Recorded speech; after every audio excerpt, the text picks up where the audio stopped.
বর্তমান সময়ে একটা বিতর্ক বেশ মাথাচাড়া দিয়েছে। সেই বিতর্কটা হচ্ছে আমাদের মহান মুক্তিযুদ্ধ, মহান একাত্তর সেটা বড় নাকি ২৪-এর আন্দোলন বড়, একাত্তর বড় নাকি ৪৭ বড়। এটা নানা রকমের ন্যারেটিভ অনেকে নানাভাবে উপস্থাপন করার চেষ্টা করছেন।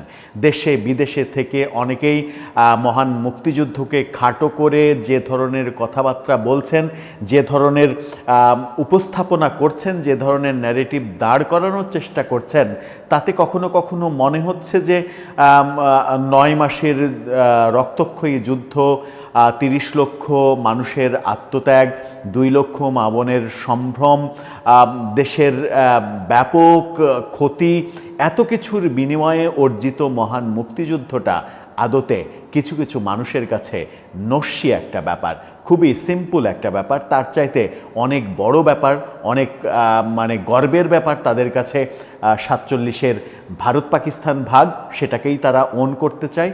আবার কারো কারো কাছে একাত্তরের চাইতে অনেক গুরুত্বপূর্ণ হচ্ছে ২৪-এর সরকার পতনের আন্দোলন, যেটা কোটা আন্দোলন থেকে শুরু হয়েছিল।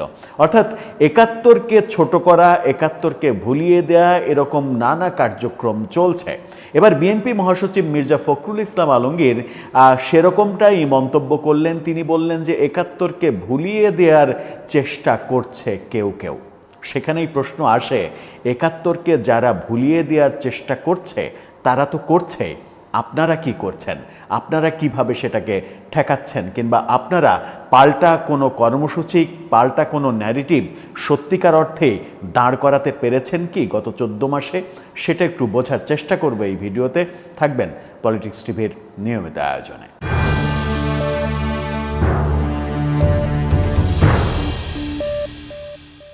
দর্শক, বলছিলাম একাত্তরকে ভুলিয়ে দেওয়ার যে চেষ্টা, মির্জা ফখরুল ইসলাম আলমগীর যে মন্তব্যটা করেছেন, ইন্ডিপেন্ডেন্ট টেলিভিশনের শিরোনামটা আপনারা দেখে নিতে পারেন। সেটা নিয়ে একটা ভিডিও প্রতিবেদনও তারা করেছে তাদের টেলিভিশন চ্যানেলে। সেখানে বলা হচ্ছে অনেকেই একাত্তরকে ভুলিয়ে দেওয়ার চেষ্টা করছে মির্জা ফখরুল ইসলাম আলমগীর। তিনি কি বলছেন সেটা জেনে নিয়ে তারপরে আমরা একটু আলোচনা করি।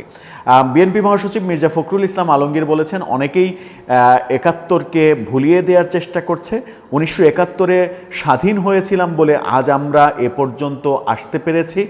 সমস্ত ষড়যন্ত্র পরাজিত করার শক্তি দেশের জনগণের আছে, এমনটা তিনি মন্তব্য করেছেন। অর্থাৎ একাত্তরকে ভুলিয়ে দেয়া, একাত্তরকে ছোট করা, এই ব্যাপারগুলো আছে। এবং অনেকে তো বলতে চান যে অনেকে কি এই সরকারের উপদেষ্টারাও তো বলেছেন, বীরদর্পে বলেছেন যে গত ৫৪ বছরে, মুক্তিযুদ্ধের পরে গত ৫৪ বছরে দেশে আসলে কিছু হয়নি।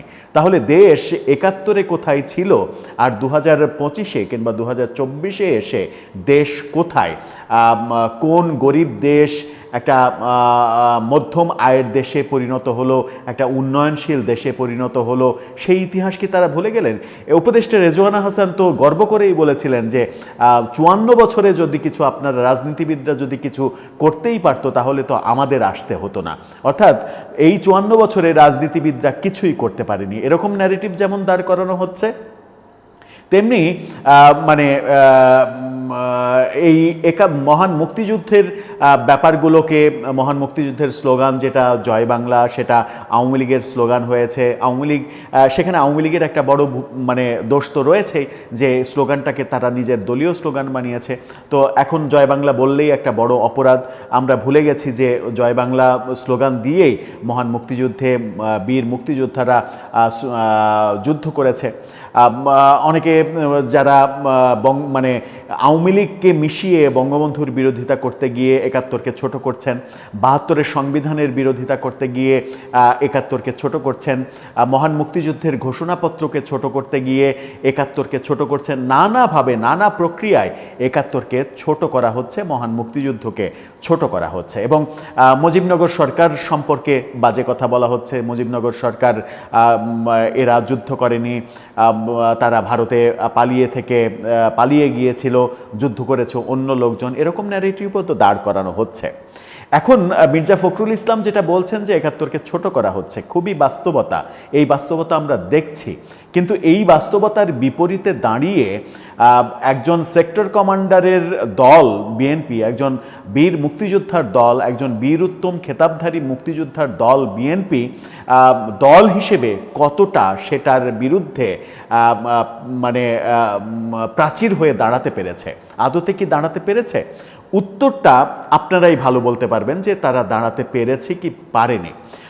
এখন তিনি অভিযোগ করছেন যে একাত্তরকে ছোট করার যে অভিযোগটা, সেটা অনেকেই করছে। আমরা বৈষম্য বিরোধী আন্দোলনের অনেককে অনেক ধরনের কথা বলতে শুনেছি, এনসিপির নেতাদের অনেকের অনেক রকম কথা শুনেছি, প্রধান উপদেষ্টার রিসেট বাটন তত্ত্বের কথা শুনেছি, অনেক কিছুই তো শুনেছি। কিন্তু অনেক কিছুর ভিড়ে বিএনপির অনেক নেতাও কি অংশগ্রহণ করেনি? বিএনপির অনেক নেতা তো এই অভিযোগও করেছেন যে শেখ মুজিব মুক্তিযুদ্ধ করেননি, শেখ মুজিব মুক্তিযোদ্ধা ছিলেন না, তিনি পাকিস্তানের অতিথি হিসেবে নাটক করে, অ্যারেস্টের নাটক করে তিনি পাকিস্তানে 9 মাস আতিথেয়তা গ্রহণ করেছেন, যখন এই দেশবাসী মুক্তিযুদ্ধ করে দেশকে স্বাধীন করেছে, তখন স্বাধীন দেশে তিনি এসেছেন। বঙ্গবন্ধুকে তারা মুক্তিযোদ্ধা হিসেবেই মানতে চান না। বঙ্গবন্ধুর নেতৃত্বে যে স্বাধীনতা হলো, তার নামে যে মুক্তিযুদ্ধ হলো, মুক্তিযোদ্ধারা যে স্লোগান দিলেন, আমার নেতা তোমার নেতা শেখ মুজিব, শেখ মুজিব, যে ভিডিওগুলো এখনও আমরা দেখি, এই প্রজন্ম এখনও ভিডিওর কল্যাণে দেখতে পাই, সেগুলো তো বিএনপির অনেক নেতাই অস্বীকার করে। বিএনপির অনেক নেতাই তো এই ন্যারেটিভও দাঁড় করানোর চেষ্টা করে যে 71 সালে আওয়ামী লীগের কেউ যুদ্ধ করেনি, যুদ্ধ করেছে অন্যরা। তো 71-এ আওয়ামী লীগ আর জামাত ছাড়া কারা ছিল, সেটাও তো একটা বড় প্রশ্ন। যদি আওয়ামী লীগ 71-এ মানে যুদ্ধ না করে থাকে, তাহলে কি জামাত ইসলামী 71-এ যুদ্ধ করেছে? 71-এ তো বিএনপির জন্ম হয়নি, 71-এ তো অন্য কোনো দলের জন্ম হয়নি, তাহলে কারা যুদ্ধ করলো? সেটা তো একটা বড় প্রশ্ন। এখন বিষয় হচ্ছে যে আওয়ামী লীগের বিরোধিতা করার নামে 71-কে ছোট করার যে প্রয়াস, সেই প্রয়াসে কখনো কখনো তো বিএনপির নেতারাও যুক্ত হচ্ছেন, এমনকি বিএনপির মুক্তিযোদ্ধা নেতারাও কখনো কখনো যুক্ত হচ্ছেন। মানে মেজর হাফিজের মতো বীর মুক্তিযোদ্ধাকেও আমরা এরকম মন্তব্য করতে দেখেছি যে শেখ মুজিব মুক্তিযুদ্ধ করেননি, তিনি মুক্তিযোদ্ধা না, তিনি পালিয়ে গিয়েছিলেন। যিনি একজন বীর মুক্তিযোদ্ধা, তিনিও যখন এই ধরনের মন্তব্য করেন, আবার মুক্তিযুদ্ধের পক্ষে অবস্থান নেওয়ার কারণে, 72-এর সংবিধানের পক্ষে অবস্থান নেওয়ার কারণে, কিংবা বঙ্গবন্ধুর পক্ষে অবস্থান নেওয়ার কারণে যে মবের শিকার হলেন, যে আক্রমণের শিকার হলেন বিএনপির নেতা বীর মুক্তিযোদ্ধা ফজলুর রহমান, তাকে বিএনপি প্রোটেক্ট করার পরিবর্তে, তাকে ওন করার পরিবর্তে, তাকে শেল্টার দেওয়ার পরিবর্তে বিএনপি করলো কি, তাকে 3 মাসের জন্য বহিষ্কার করে দিল। সেটাও কি মানে যারা মুক্তিযুদ্ধকে ছোট করতে চাইছে, যাদের বিরুদ্ধে ফজলুর রহমান বীর মুক্তিযোদ্ধা তিনি সোচ্চার হয়ে দাঁড়ালেন, টকশোতে, সাধারণ কথাবার্তায়, সব জায়গায়, তার বিরুদ্ধে অবস্থান নেওয়াটা কি মুক্তিযুদ্ধকে এক ধরনের ছোট করার মানে মতো ব্যাপার হয়ে যায় না?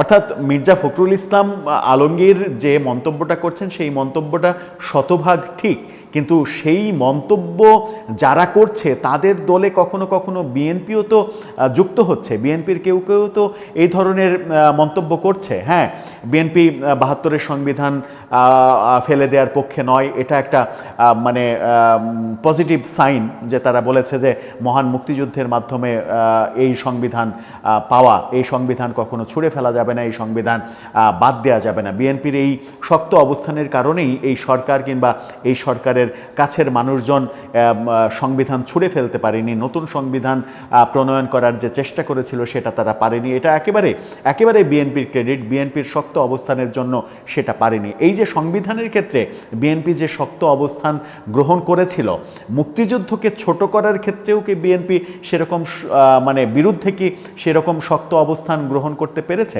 কিংবা বিএনপির যে নেতারা এই ধরনের মুক্তিযুদ্ধ, আওয়ামী লীগ যুদ্ধ করেনি, বঙ্গবন্ধু পালিয়ে গিয়েছিলেন, এই ধরনের মন্তব্য যারা করছে, তাদেরকে কি কোনো ইনস্ট্রাকশন দেওয়া হয়েছে যে মুক্তিযুদ্ধ কেন্দ্রিক কোনো বিতর্ক তোমরা তৈরি করবে না? কারণ হানাহানি, রেষারেষি, একে ছোট করা, ওকে ছোট করা, এই রাজনীতি তো বহু হয়েছে। এই রাজনীতি বিএনপিও করেছে, আওয়ামী লীগও করেছে, সবাই করেছে। কিন্তু এই রাজনীতি আর কতকাল? আওয়ামী লীগ ক্ষমতায় থাকাকালীন জিয়াউর রহমান মুক্তিযুদ্ধ করেছেন, সেই মুক্তিযোদ্ধা হিসেবে তার যে স্বীকৃতি, সেই স্বীকৃতিটা মানে বাতিল করার উদ্যোগ নিয়েছিল আওয়ামী লীগ সরকার। এটা যেমন আওয়ামী লীগের একটা খুবই নিম্নমানের খারাপ কাজ, তেমনি বিএনপি যে বঙ্গবন্ধুকে বঙ্গবন্ধু হিসেবে ওন করে না, জাতির পিতা হিসেবে স্বীকৃতি দিতে চায় না, এই ব্যাপারটাও তো বিএনপির কোনোভাবেই পজিটিভ কাজ না। এই ব্যাপারটাও তো নিরপেক্ষ জায়গা থেকে ভাবলে এটাও তো একটা গর্হিত কাজ। এই যে দুই দল, অন্য দলগুলোর কথা বাদ দিলাম, অন্য দলগুলো হিসাব করলে অনেক হিসাব করতে হবে। অন্য দলগুলোর মধ্যে স্বাধীনতা বিরোধীরা আছে, এটা আছে, ওটা আছে, অনেকেই রয়েছে। কিন্তু এই দুই বড় দল এই যে হানাহানি, রেষারেষি, একে অপরের বিরুদ্ধে ব্যবস্থা নেওয়া, একে অপরকে কুৎসা রটানো এবং কুৎসা রটাতে গিয়ে মহান মুক্তিযুদ্ধের ইতিহাস, মহান মুক্তিযুদ্ধের বীরত্ব, এই ব্যাপারগুলোকে বিতর্কিত করা, এই কর্মকাণ্ডের সঙ্গে কিন্তু এই দুই দলও নানাভাবে জড়িত হয়েছে। সুতরাং মির্জা ফখরুল ইসলামের এই মন্তব্যটা যেমন শতভাগ ঠিক, তেমনি এটাও ঠিক যে এই কর্মকাণ্ডের সঙ্গে বিএনপির অনেক নেতৃত্ব যেমন জড়িত হয়েছে, আবার এই কর্মকাণ্ড যারা করছে তাদের বিরুদ্ধে শক্ত প্রাচীর হয়ে বিএনপি দাঁড়াতে পারেনি। অ্যাজ এ কি বলা যায় যে মুক্তিযুদ্ধের পক্ষের দল, সেই মুক্তিযুদ্ধের পক্ষের দল হিসেবে ওন করে সেই প্রাচীর হয়ে তারা দাঁড়াতে পারেনি, সেটাও কিন্তু তাদের একটা ব্যর্থতা। আর বিএনপির যদি এই ব্যাপারে ব্যর্থতা আরও বেশি প্রকট হয়, তাহলে স্বাধীনতা বিরোধী যারা রয়েছে তারা একসময় দেখা যাবে যে বাংলাদেশের মুক্তিযুদ্ধের ইতিহাসটাই পাল্টে দিয়েছে, মুক্তিযুদ্ধের পুরো বীরত্বটা শেষ হয়ে গেছে। এরপর থেকে হয়তো কোনো একটা দিন এরকমও আসতে পারে যে 16ই ডিসেম্বর কিংবা 26শে মার্চ পালিত হচ্ছে না, পালিত হচ্ছে ভারত পাকিস্তান ভাগের সেই দিনটাকে জাতীয় দিবস হিসেবে বাংলাদেশে পালিত হচ্ছে, এবং পাকিস্তান ভাগের দিনটাকেই ওন করছে বাঙালি জাতি, যেটা এর চাইতে যে ঘটনা ঘটলে তার চাইতে নিকৃষ্টতম ঘটনা বাঙালির ইতিহাসে আর কখনো আসবে না। দর্শক, এই ব্যাপারটাতে, এই স্পেসিফিক এই ব্যাপারটাতে আপনার মন্তব্য কি, আপনার অবস্থান কি জানিয়ে লিখতে পারেন আমাদের কমেন্ট বক্সে।